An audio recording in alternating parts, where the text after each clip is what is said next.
कठिन समय में तू मजबूत गढ़ है, अंधेरी राह में तू उजियाला है।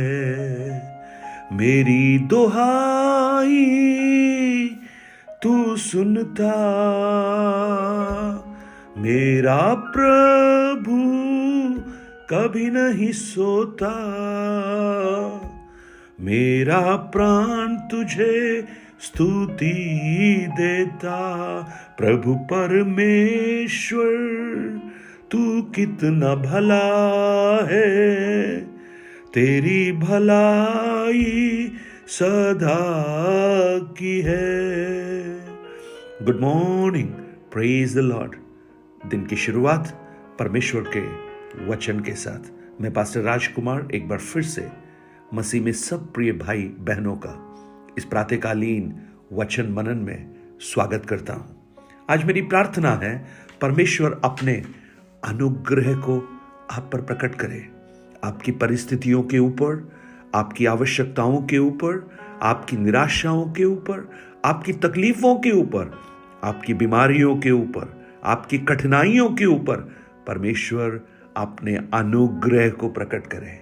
और जब उसका अनुग्रह प्रकट होगा तो ये सारी परिस्थितियां वहां होने पर भी आपको प्रभावित नहीं कर पाएंगी।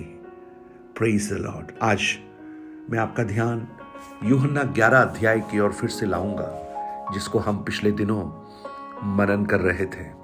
प्रभु की आत्मा इन वचनों के द्वारा आपसे बात करे, आपको प्रोत्साहित करे, आपके विश्वास को बढ़ाए, मेरी प्रार्थना है। मरियम और उसकी बहन मर्था के गांव बेथनिया का लाजर नामक एक मनुष्य बीमार था। यह वही मरियम थी जिसने प्रभु पर इत्र डालकर उसके पांवों को अपने बालों से पोंछा था। इसी का भाई लाजर बीमार था। सो उसकी बहनों ने उसे कहलवा भेजा कि हे प्रभु, देख, जिसे तू प्रीति रखता है वो बीमार है। यह सुनकर यीशु ने कहा, यह बीमारी मृत्यु की नहीं परंतु परमेश्वर की महिमा के लिए है, कि उसके द्वारा परमेश्वर के पुत्र की महिमा हो। और यीशु मार्था और उसकी बहन और लाजर से प्रेम करता था। सो जब उसने सुना कि वह बीमार है तो जिस स्थान पर वह था वहां 2 दिन और ठहर गया। आप इस भाग को, इस अध्याय को आप पढ़िएगा। बहुत ही खूबसूरत एक अध्याय है जो प्रभु यीशु मसीह के उस चिन्ह को बताता है जहां पर यीशु ये दिखाते हैं कि मृत्यु पर भी उनका अधिकार है। मार्था, मरियम और लाजर बेथनिया के निवासी हैं और वो यीशु से प्रेम करते हैं। और इतना सिर्फ नहीं, यीशु भी उनसे प्रेम करते हैं।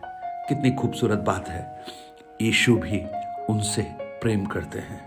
बाइबल इस बात को लिखकर हमें बता रही है कि यीशु मार्था और उसकी बहन और लाजर से प्रेम रखता था।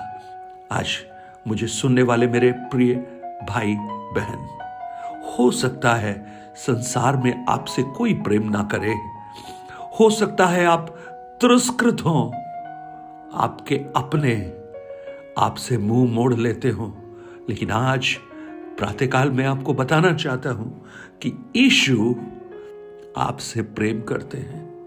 चाहे आप कैसे भी हो, चाहे आपकी अवस्था कैसी भी हो, लेकिन यीशु का प्रेम एक स्वार्थ का प्रेम नहीं है। यीशु का प्रेम वो अगापे प्रेम है जो स्वार्थ रहित है और हमारी परिस्थितियों के ऊपर निर्भर नहीं करता। यीशु उनसे प्रेम करते हैं।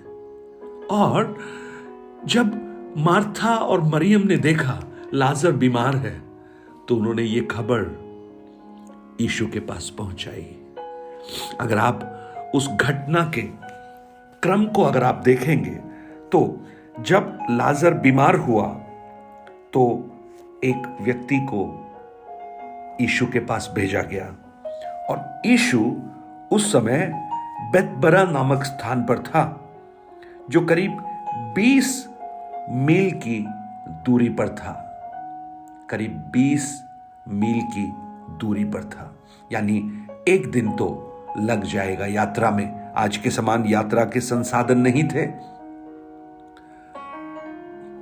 इसलिए एक दिन तो लग ही जाएगा। Praise the Lord. और जब वो व्यक्ति यीशु के पास पहुंचा तो वो एक दिन समाप्त हो गया था, और यीशु ने उससे कहा, यह बीमारी मृत्यु की नहीं, परमेश्वर की महिमा के लिए है। तो वो व्यक्ति वापस एक दिन लिया, वापस बैथनी पहुंचने के लिए, यानी 2 दिन हो चुके हैं। और यीशु ने 2 दिन का विलंब भी किया। 2 दिन का विलंब, यानी लाजर को मरे हुए 4 दिन हो गए हैं। और यीशु क्या कहते हैं? ये बीमारी मृत्यु की नहीं, परंतु परमेश्वर की महिमा के लिए है। यानी ये जो संदेश था, जब वो व्यक्ति लेकर वापस बेथनिया पहुंचा, तो शायद इस संदेश का कोई औचित्य नहीं था, क्योंकि लाजर मर चुका था। और वहां पर यह संदेश वो लेकर आया होगा मार्था और मरियम के पास कि यीशु ने कहा है ये बीमारी मृत्यु की नहीं, परंतु परमेश्वर की महिमा के लिए है, परंतु लाजर तो मर चुका है। लेकिन एक और चीज वहां पर आप देखिए, 3 वचन में जब हम पढ़ते हैं, बहनों ने जब बीमारी के बारे में पता लगा तो ये खबर यीशु के पास भेजी। ये विश्वास है प्रियो, ये विश्वास है कि अगर यीशु को हम अपनी बात कहें तो यीशु हमारे लिए अद्भुत कर सकते हैं। लेकिन उस संदेश में एक चीज आप देखेंगे, उन्होंने यीशु पर दबाव नहीं डाला, यीशु को प्रेरित नहीं किया, या यीशु को यह नहीं कहा कि आपको आना ही पड़ेगा, लेकिन उन्होंने सिर्फ ये खबर यीशु तक पहुंचाई 3 वचन में कि हे प्रभु देख, जिससे तू प्रीति रखता है वो बीमार है। सिर्फ ये खबर पहुंचाई।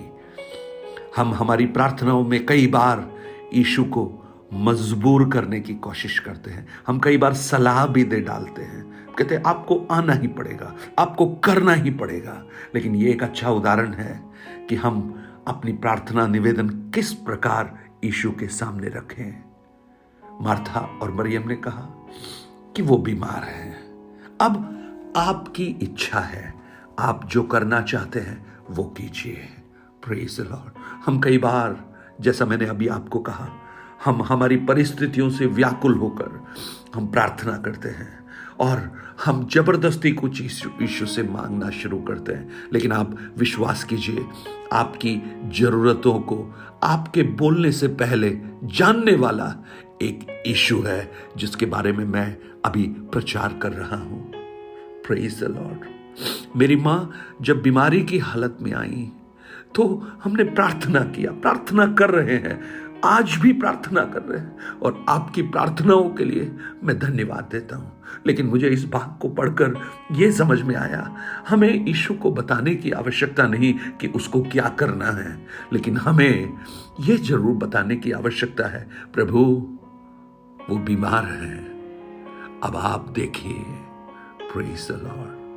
वो बीमार है, अब आप जो चाहते हैं वो कीजिए। ये एक अच्छा प्रार्थना का तरीका है, क्योंकि हम यीशु पर विश्वास कर रहे हैं, हम उस पर भरोसा कर रहे हैं, हमने अपनी बात रख दी। अब यीशु की जो इच्छा है वो करे। आज मुझे सुनने वाले मेरे भाई बहन, आप यीशु पर विश्वास अगर करते हैं, आप सिर्फ बताइए उसे क्या आपकी समस्या है, बाकी यीशु को करने दीजिए, और वो जब करेगा वो उत्तम ही होगा, क्योंकि वचन कहता है यीशु ने जो भी किया अच्छा ही किया।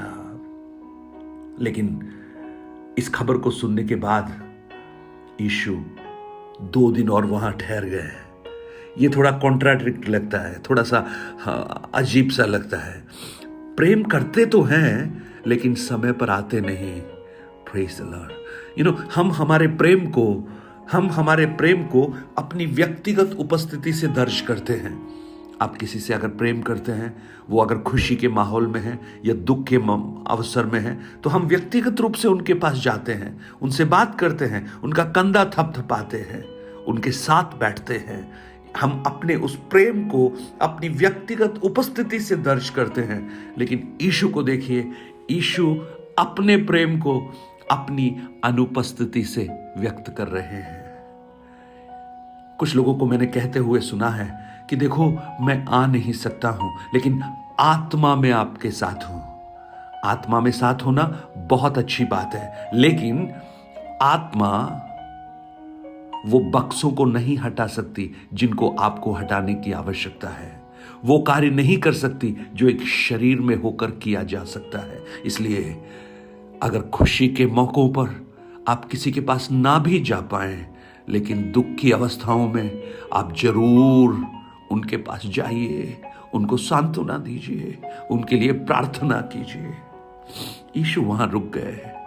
2 दिन उन्होंने विलंब किया और उन्होंने ये तो कहा ही था कि ये बीमारी मृत्यु की नहीं है।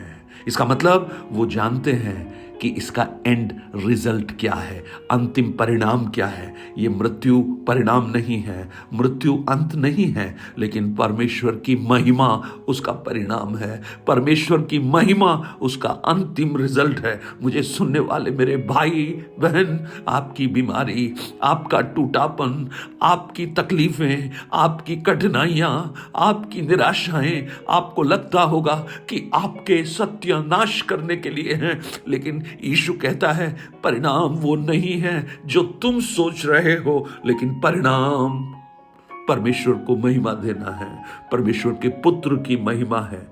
अगर ये विचार आपके अंदर है तो आप अपनी निर्बलताओं में, अपनी निराशाओं में, अपनी कठिनाइयों में, अपनी बीमारियों में, अपने टूटेपन में, अपनी कंगाली में, अपनी निराशाओं में आप आनंदित होकर ये कह सकते हैं कि ये सारी बातें परमेश्वर की महिमा को प्रकट करेंगी। पौलुस इस बात को कहता है, 2 कोरिन्थी उसके 4 अध्याय उसके 17 वचन को अगर आप पढ़ेंगे, बहुत ही खूबसूरत वचन पौलुस कहता है क्योंकि हमारा पल भर का हल्का सा क्लेश हमारे लिए बहुत ही महत्वपूर्ण है और अनंत महिमा को उत्पन्न करता है।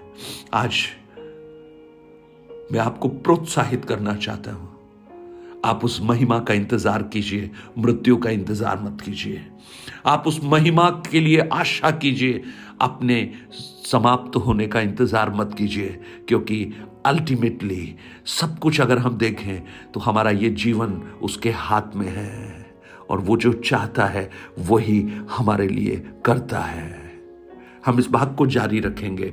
मैं आज आपके लिए प्रार्थना करना चाहता हूं और मैं आपसे अनुरोध करूंगा, आप मेरी मम्मी के लिए भी प्रार्थना कीजिए। वो वेंटिलेटर पर है, उन्हें प्रार्थना की आवश्यकता है।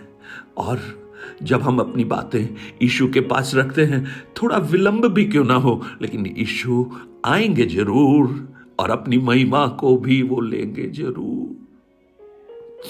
स्वर्गीय पिता, आज मेरी प्रार्थना है, इन वचनों को सुनने वाले मेरे भाई बहन, उनके जीवन में भी मार्था और मरियम की जैसी अवस्था होगी, उनके जीवन में उससे भी कठिनाई की अवस्थाएं शायद होंगी, लेकिन आप प्रेमी हैं, आप अनुग्रहकारी हैं, आप दयालु हैं। आपकी करुणा को प्रकट कर प्रभु, आपकी दया को प्रकट कर, यीशु के नाम से इस प्रार्थना को मांगता हूं। Amen, amen. God bless you. परमेश्वर आपको आशीष दे। 9829037837 पर आप अपने प्रार्थना निवेदन और गवाहियों को हमसे शेयर कीजिए। हम आपके लिए प्रार्थना करेंगे। आपकी गवाहियों के द्वारा और लोग प्रोत्साहित होंगे। लेकिन अभी हमारे लिए प्रार्थना कीजिए। इस कठिन परिस्थिति में प्रभु का हाथ बढ़े और हम सब उस परमेश्वर की महिमा